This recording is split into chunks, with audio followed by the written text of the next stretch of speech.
On pose Maître du Monde? Ouais, un pose Maître du Monde. Et non, ce n'est pas une nouvelle édition du Wargamer à domicile. Vous avez dû le remarquer à la petite vignette en haut à gauche.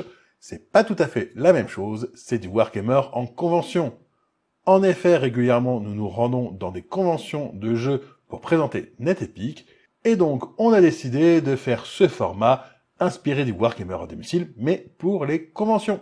À noter que si jamais vous vous êtes intéressé pour qu'on vienne dans votre convention pour présenter NetEpic, n'hésitez pas à nous contacter, on sera ravis de le faire.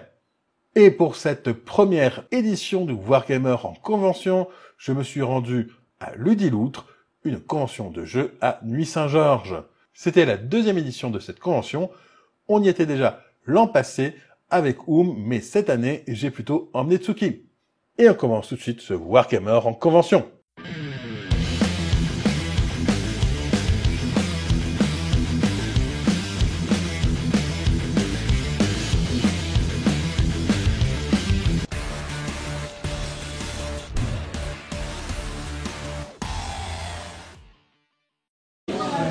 Et je suis avec Romuald. Salut Romuald.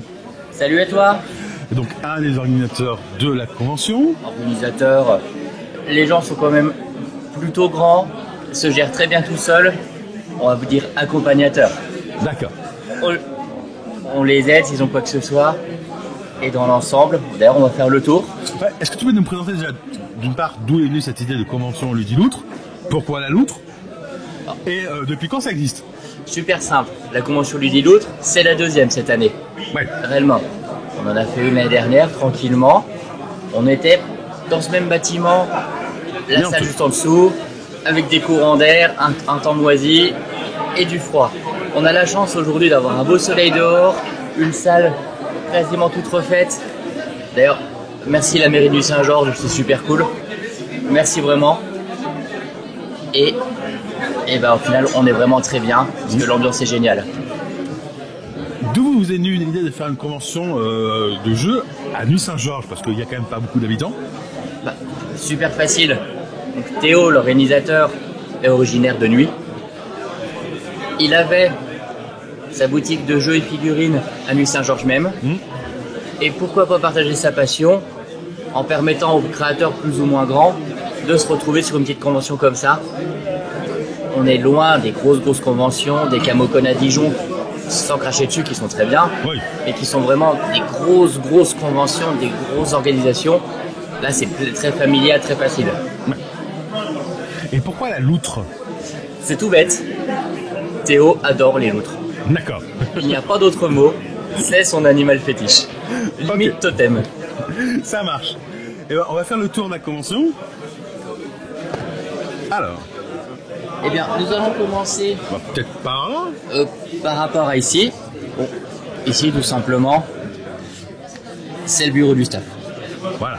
On a quelques bricoles à la vente. Oui. Tout simplement, on a un peu de peinture et des figurines. Un peu d'exposition, c'est de la peinture personnelle pour le plaisir de les montrer aux gens. Voilà. Tout bêtement, On sans reconnaît un peu prétention. l'échelle. Hein. On reconnaît un peu l'échelle. Et puis, superbe échelle. Les pics croisent le 54 mm. Oui. Mais ils sont là. Ils sont là. Il y en a pour tout le monde. Tout à fait. Il faut. Et voilà, on est accessible aux gens, on papote ici, on boit quelques bières, parce que la brasserie La Canopée est ici, donc on a des très belles bières. Et vous nous trouverez régulièrement en train de papoter, de faire le tour et de peindre ici. Ok. On va continuer. Donc, nous arrivons chez Cut&Got. Bah, du coup, mon entreprise s'appelle Cut&Got. Je fais principalement des peluches, des coussins. Comme le nom l'indique, Got, mais mignon. Donc je fais des petits coussins en forme de chat, j'ai des chauves-souris comme coussins. Et je fais aussi quelques bijoux en résine époxy avec des porte-clés décoratifs. D'accord.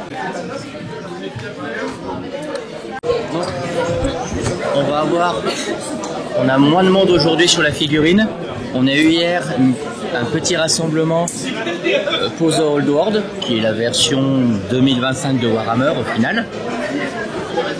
et avec toutes les parties scénarisées qui vraiment partaient sur une seule histoire, et chaque résultat de bataille influait sur l'histoire à la fin. Il me semble, d'après ce que m'a dit l'organisateur, qui est parti avec une bière à la main, très heureux de sa journée, que les forces du bien ont gagné. Les forces du mal n'ont pas réussi leur travail. Mais il y a du bien, du mal dans Warhammer. Il n'y a pas vraiment de gentils, mais disons que les gens qui vivent leur vie et ceux qui veulent tout leur prendre, le choix est vite fait. Ici, nous avons un petit affrontement de forces du mal qui vont tranquillement s'étriper, sûrement plus tard dans la journée. Et comme ce sont des forces du mal, ils sont tous fréquentables.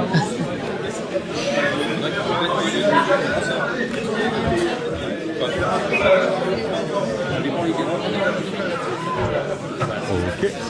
On a une autre table ici en plein jeu. On va pas trop les déranger. Oui, on va pas trop les déranger, on va les laisser jouer. Ça, c'est un coup de caméra, mais c'est autre chose. Et je vois qu'ils utilisent une figurine qui est magnifique, qui est une des miennes. C'est la grosse bête sur la neige. Mais oui, ils sont en pleine partie. Tranquillement.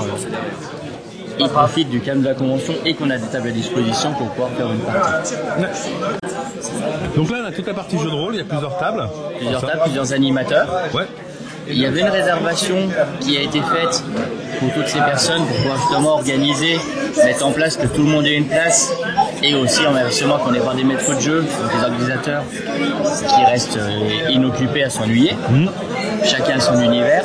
Donc là, pour le coup, on va pas les embêter. Oui, on va les laisser jouer. On va les laisser s'imprégner vraiment de l'ambiance. Tout à fait. Mais vous voyez, on a des jeux de rôle pour tout, pour tous et pour tout âge. Ça marche. Alors là,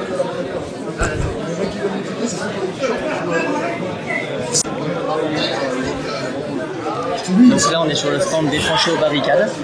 ouais. Qui a créé son propre jeu qui se passe globalement entre les deux guerres mondiales. On est vraiment loin des classiques du genre la Seconde Guerre, éventuellement les guerres d'après, des choses un peu moins connues, mais on a le plaisir de pouvoir jouer des personnages connus genre Indiana Jones, sans son nom, mais c'est l'esprit d'Indiana Jones, c'est la dernière croisade. Ça fait toujours plaisir. Laurence d'Arabie, mais vraiment sur fond d'histoire. C'est un jeu qui est fait pour être historique, accessible, et on va pouvoir le voir directement sur la table.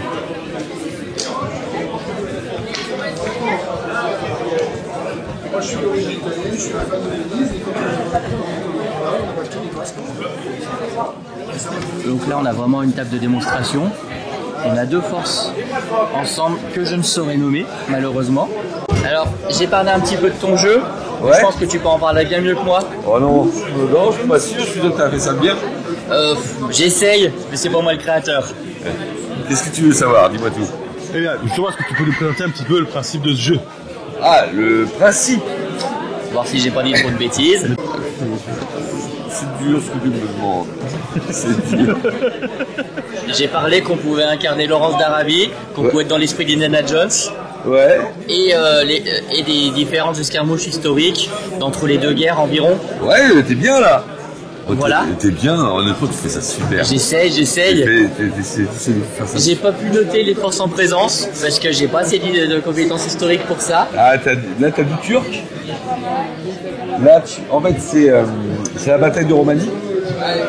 C'est la bataille de Romanie, en fait, c'est une offensive surprise des forces ottomanes et germaines, teutones, qui essaient de prendre le canal de Suez. Ah oui, en effet. Donc dans le scénario, en fait, les Anglais étaient en train de s'installer et ils venaient juste d'arriver. Donc ils étaient en train de trancher des tranchées, mais ils n'étaient pas encore bien préparés. Ils faisaient arriver aussi un aqueduc et une ligne de chemin de fer. Les Allemands les attaquent par surprise. Et en fait, voilà, ils ont quand même réussi à se maintenir. Et surtout, il y a des cavaliers qui ont réussi à tourner les Allemands, et ce qui les a obligés à reculer. Ça qui est qui les a sauvés. Voilà. Et c'est pour ça que dans le scénario, en fait, le défenseur gagne des points s'il va attaquer. Parce que quand on fait des scénarios, on fait toujours. En fait, il y a toujours deux moyens de gagner. Quand on fait un scénario, enfin, on se débrouille pour qu'il y ait toujours deux moyens de gagner. Et là, en fait, le défenseur, soit il se contente à la défense, soit il peut aller choper des points aussi en allant attaquer. Comme à Birkenheim, par exemple. Voilà. Donc voilà, le défenseur va gagner des points s'il arrive à se maintenir en milieu. Et s'il prend le côté de l'attaquant, il va prendre encore plus de points. C'est qu'il a botté les fesses aux assaillants, c'est voilà, ça? C'est ça. C'est qu'il a réussi à tourner, en fait. Il va avoir réussi à tourner l'ennemi. Ok. Voilà. Merci bien. Merci beaucoup. Donc c'est assez simple. On est sur un dungeon crawler, comme on en a déjà vu quelques-uns. On peut parler éventuellement des requests pour les plus anciens d'entre nous. Hein, Ouais, je t'en prie, j'ai connu. oui, moi C'est pas aussi, si c'est vieux bien, que ça. c'est bien ça, moi aussi. La différence et l'avantage, et que ça va plaire aux enfants, comme à nous d'ailleurs, hein, c'est que c'est des Lego. Les Lego, c'est super cool, on en fait ce qu'on en veut. Donc, on a vraiment un donjon modulaire, plusieurs personnages par joueur, donc là on a 4 personnages par joueur. L'avantage de ça, on fait ce qu'on veut. On fait les salles que l'on veut, on fait les personnages que l'on veut. Il y a toujours un petit cadre de règles, un corpus de règles très simple. On a quelques dés, on a des cartes de caractéristiques plutôt faciles d'ailleurs. L'avantage, toujours, c'est accessible à tout le monde. On a les enfants qui veulent jouer, veulent faire du Lego, leurs parents veulent venir Et faire du Lego. et faire du Lego, ou même, sans être parents, faire du Lego aussi. Ça ne peut que plaire à tout le monde. Et l'idée, là, pour le coup, très classique aussi, nous avons une princesse qui est cachée, la pauvre, ici, dans une des pièces du donjon, et il faut venir la sauver et la délivrer du vilain maître du donjon qui, lui, bah, c'est un vilain, il mérite de perdre. Donc là, nous avons la Guide des Songes qui est... une association de jeux de rôle située à Dijon. D'accord. Alors, est-ce que tu peux présenter un tout petit peu l'assaut quand même? Un peu plus que c'est une association de jeux de rôle. Eh bien, on se regroupe régulièrement pour faire plusieurs tables de jeux de rôle. C'est entre autres des one-shots, comme on appelle ça, donc des scénarios qui durent 2, 3, 4 heures. C'est ça, ouais. Et puis avec un début, une fin. Et puis d'autres font des campagnes qui peuvent durer des semaines, des mois, des années, parfois. Et où est-ce qu'on vous retrouve exactement à Dijon? Parce que Dijon, c'est quand même pas si petit que ça. Alors, on se retrouve à Fontaine-Douche, à la maison phare, l'extension de la maison phare. D'accord. Et c'est tout... c'est quel jour, quel soir? C'est les vendredis soirs, c'est ça? Vendredi soir, samedi soir, on a plusieurs créneaux. Et une fois par mois, on fait aussi une soirée one-shot pour les débutants, pour les non-initiés. Et ça se situe... je ne saurais pas trop dire je crois que c'est Quetigny, mais je suis pas sûr du tout. Et c'est à l'espace Baudelaire. D'accord, ça marche. Merci bien. Je vous en prie. Je suis en compagnie de Guillaume Jantet et de Valentin Jantet. Voilà. Et donc, que faites-vous exactement? Eh ben, je suis auteur indépendant, Ouais. Villeurbanais, du coup je viens d'à côté de Lyon. Oui, moi je viens de Saint-Etienne, donc Parfait. voilà. Hein. Mais je suis quand même un bourguignon d'origine, parce que je suis né à Chalon-sur-Saône. Donc j'ai profité de venir voir mes parents pour passer ici. Ouais. Et là je présente 2 de mes jeux. T'en bouge pas ta caméra, regarde. Ah, nickel. Donc Sonia et Conan contre les ninjas, qui est un jeu pour faire des one-shot pulp pour un barbare et Le titre, ça sonne très belle. exactement. Et ce qui va changer des jeux de rôle traditionnels, c'est qu'on va avoir en gros c'est pour un joueur et 2 à 4 MJ qui vont improviser une histoire pulp sans préparation. Donc en gros on se pose, on joue. Ok, donc il y a un joueur 4-5 MJ, c'est Exactement. Et avec des mécaniques assez simples qui donnent vraiment des parties hyper dynamiques qui jouent en 1 heure à peu près. Et La La Land of the Dead qui est un jeu pour faire de l'apocalypse zombie en comédie musicale. Et donc on va jouer des survivants dans l'apocalypse zombie qui vont essayer de pas se faire bouffer et qui ont plus de chances à réussir leur jet de dés s'ils chantent. Voilà. Et donc ça fait c'est des jeux qui sont à prise en main rapide, qui marchent pas mal aussi avec des gens qui n'ont jamais fait de jeu de rôle avant, qui peuvent être des bons jeux d'initiation, parce que comme les mécaniques sont simples et qu'il y a vraiment tout un truc sur l'improvisation et puis la narration partagée, ça permet de pouvoir jouer sans forcément bien connaître des règles de jeu de rôle, sans forcément avoir appris un univers par cœur et de vraiment pouvoir jouer facilement. On a des petits produits dérivés faits par ma femme qui sont des petites poupées Sonia. Et un jeu en une page écrit par Valentin. Tu peux le présenter? Non. Alors, Oh, le feignant. ouais, c'est sa première fois qu'il passe devant une caméra.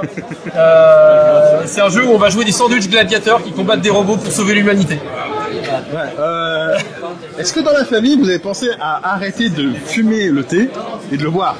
Bah non, parce que en fait c'est aussi une partie, c'est aussi mon gagne-pain. En vrai, mon vrai métier c'est comédien. J'ai une compagnie de théâtre à Villeurbanne. Ouais. Et du coup, inventer des choses, c'est un peu mon métier. Donc voilà, je n'hésite pas à explorer mes envies. Et puis du coup, aussi dans l'idée que mes jeux peuvent paraître un peu sans doute originaux, parce que je me dis que si en fait ils existent déjà ailleurs, ça vaut peut-être pas la peine de les faire. Donc quand j'ai une idée que j'arrive pas à trouver ailleurs, je me dis je vais l'écrire, peut-être qu'il y a quelqu'un qui voudrait y jouer. Oui, alors après moi j'approuve totalement ce genre de délire. Hein. Moi, mes orques dans 40K, ils boivent du thé parce qu'ils sont persuadés que ça les rend plus forts. Voilà. Donc, je suis dans le style, donc je ne fais peu qu'approuver des trucs qui sortent justement de tous ces sorties battues. Merci bien. Merci à toi.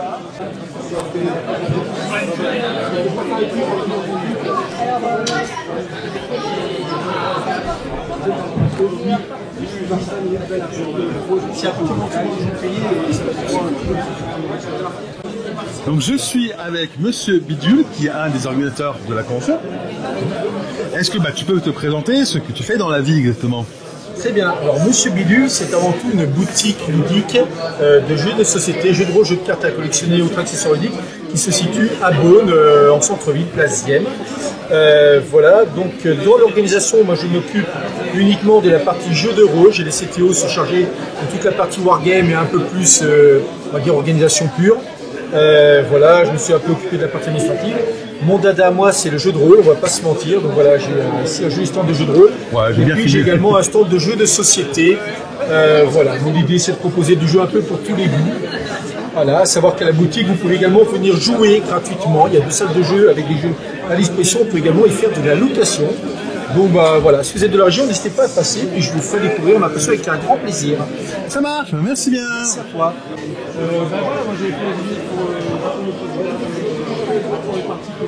Il y avait aussi Argonos, un illustrateur.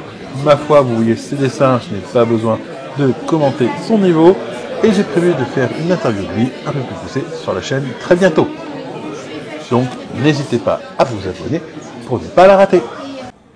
On est ici à la buvette de la convention avec notre ami Thierry. Voilà, Thierry qui tient la brasserie La Canopée à consommer avec modération. Est-ce que tu peux nous présenter maintenant ce qui est proposé à la convention? Est-ce que tu proposes de façon générale? Ouais. Donc moi je suis le brasseur de La Canopée, le brasseur fondateur. La brasserie existe depuis 6 ans. On est basé à Pont-de-Pagny. Donc Pont-de-Pagny c'est un petit hameau qui est dans la vallée de l'Ouche, entre Fleuret-sur-Ouche et Sombernon. Et puis donc c'est la 2e année qu'on est présent en collaboration avec les organisateurs du Lidi-Loutre. Et cette année, pour participer à la convention, j'ai proposé 2 recettes à la pression, une blanche qui s'appelle la nuit blanche, et puis la petite Irish Red Ale, donc c'est une grosse irlandaise qui est une recette éphémère qui apparaît tous les ans pour la Saint-Patrick, donc qui est sortie il y a 8 jours. Voilà. D'accord. Et au niveau de la brasserie, tu proposes quand même pas mal de bières avec des goûts différents. Est-ce que tu peux en parler un petit peu? Oui, alors moi je travaille avec 6 recettes permanentes qui sont présentes toute l'année. Donc, ce sont des recettes plus traditionnelles, on va dire, avec une bière légèrement alcoolisée qui fait de 5, c'est la plume, une blanche, une blonde, 2 IPA, une un peu amère, l'autre beaucoup moins, et puis une brune. Ça, c'est les 6 recettes qu'on a toute l'année. Elles sont identifiables parce que chaque recette a un petit animal caractéristique sur les étiquettes qui la représente. Et ensuite, tout au long de l'année, je vais aussi travailler avec des recettes éphémères qui sont là ponctuellement, qui apparaissent en général tous les 6 à 8 semaines et qui donc donnent de la nouveauté, font découvrir de nouvelles recettes, des recettes qui peuvent être,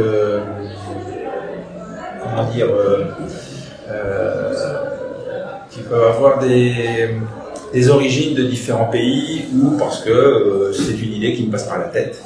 Donc là actuellement vous avez la Irish Red Ale qui vient donc qui est une rousse typée irlandaise, mais la prochaine fémère par exemple ce serait une recette typiquement allemande, et puis celle qui viendra derrière ce serait une recette polonaise. Donc on voit que on peut comme ça proposer des choses très différentes et faire découvrir de nouveaux goûts à nos consommateurs.